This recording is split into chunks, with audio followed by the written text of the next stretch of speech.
Japan's studio is PlayStation. Or rather, it was. When the PlayStation 1 first launched in Japan, the company worked to secure plenty of local creators to make games exclusively for their new platform. This has continued for almost 30 years, with the team publishing and creating classics like Ape Escape, Parappa the Rapper, Dark Cloud, and more recently, cult hits like The Last Guardian and Gravity Rush. However, that all seems to be falling apart with the studio's most valuable creators not having their contracts renewed. This is apparently due to the company not wanting to make smaller games that were only popular in Japan. But this was a company that was worth so much more than the money it was bringing in. Here's 5 things you need to know about Japan's studio.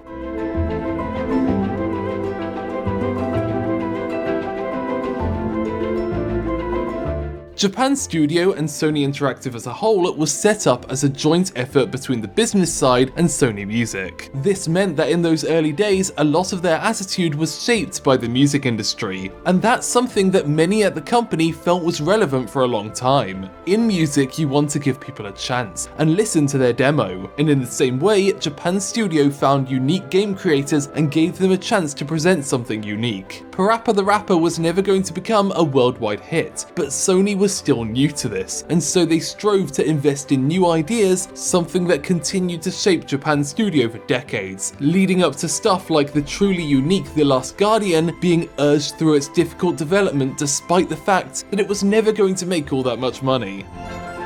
While the rest of the company has been folded, Team Asabi is the one part of the studio that remains. But in fact, they were never initially established to make games. Instead, the idea was that they were there to test new hardware, create demos, and provide support for PlayStation Worldwide Studios. But you can't really get game developers to make all these great demos and not expect them to make a game out of them. And so it became a cycle, where the team would be requested to create demos and provide feedback for new hardware, and at some point, they'd create a game to go with it, whether that's Astro's Playroom on PlayStation 5 or Astrobot Rescue Mission on the PlayStation VR.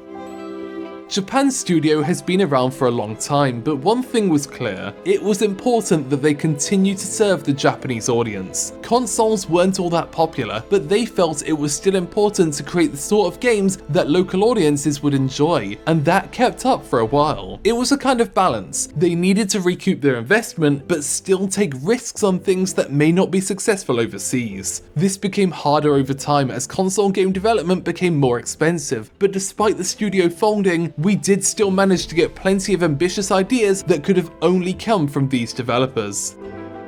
One of the biggest advocates for Japan's studio was Shawn Layden, who before becoming president of Sony Interactive America, spent most of his career in Tokyo and London. One of the things he was most known for at Sony London was his advocacy for a game called Vib-Ribbon, releasing in Japan in 1999. The rhythm game was entirely unique, but internationally, most turned their noses up at it. But Layden specifically made sure it got released in Europe, having become enamored with its tech and style. When he became president, he mentioned this during E3, but had forgotten that the game never actually released in the US. Noticing this, he went down to the E3 show floor, found the head of development, and got them to work on releasing Vib-Ribbon for modern consoles all over the world. Unfortunately, Layden was replaced as president, but he's still well regarded among fans for his dedication to Japan Studios' smaller games.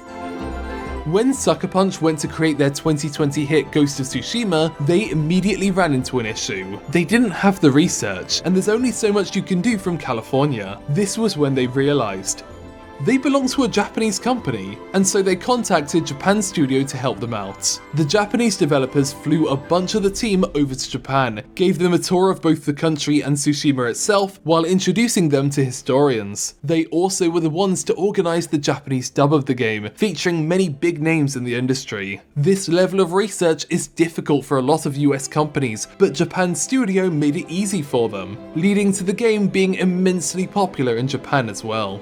Thanks for watching OTAQUEST in Japan. Feel free to subscribe to find out more about the art and creation of Japanese pop culture.